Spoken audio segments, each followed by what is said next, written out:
हरे कृष्णा।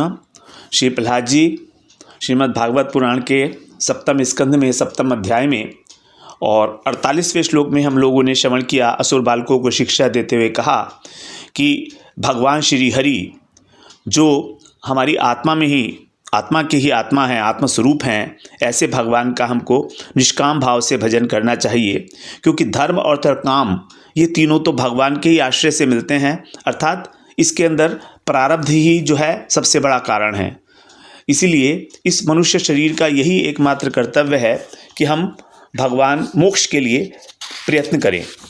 अब आगे इसी बात को कह रहे हैं व्यतिरेक रीति से कि हम लोग जो अनेक अनेक प्रकार के कर्म कांड करते हैं उनका क्या फल होता है।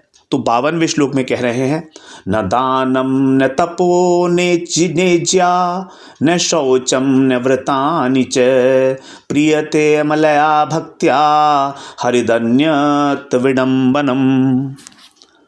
न दानम न तपो न इज्या न शौचम न व्रतानि च प्रियते अमलया भक्त्या हरि अन्यत विडम्बनम। न दान न तपस्या न इज्या का अर्थ यज्ञ इत्यादि करना, जो कर्म कांड किए जाते हैं अनेक अनेक प्रकार के, तो ये सब जो हैं तो दान करना, तप करना, यज्ञ करना, न व्रतानी और अनेक प्रकार के जो व्रत किए जाते हैं, बड़े बड़े व्रतों का अनुष्ठान किया जाता है। उसके बाद न शौचम का मतलब है कि जो अनेक अनेक प्रकार के मानसिक शौच किए जाते हैं, और इन सब से प्रियते अमलया भक्त्या, प्रियते का मतलब प्रसन्न होते हैं। न माने नहीं होते हैं, हरि माने श्री हरि, इनसे प्रसन्न नहीं होते हैं। तो फिर वो कैसे होते हैं? अमलया भक्त्या। अमलया मतलब जिसके अंदर किसी प्रकार का कोई मल नहीं है, अर्थात शुद्ध भक्ति।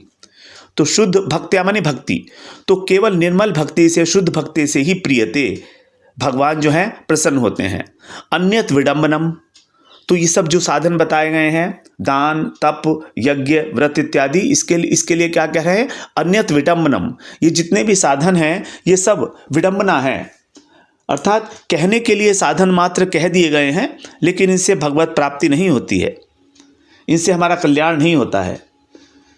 क्योंकि भगवान जो हैं केवल निष्काम प्रेम भक्ति से ही प्रसन्न होते हैं, शुद्ध भक्ति से।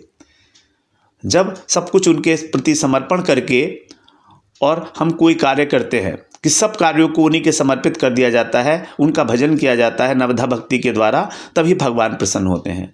प्रियते अमलया भक्त्या, केवल शुद्ध भक्ति से ही भगवान की प्रसन्नता प्राप्त होती है। अन्यत विडम्बनम, और बाकी सबको कह दिया गया है कि ये उपाय हैं, लेकिन ये सब विडम्बना मात्र है, कहने के लिए कह दिया गया है, दूसरे सब साधन। इस प्रकार से व्यतिरेक रीति से यहाँ पर बताया कि केवल शुद्ध भक्ति ही भगवत प्राप्ति का एकमात्र साधन है।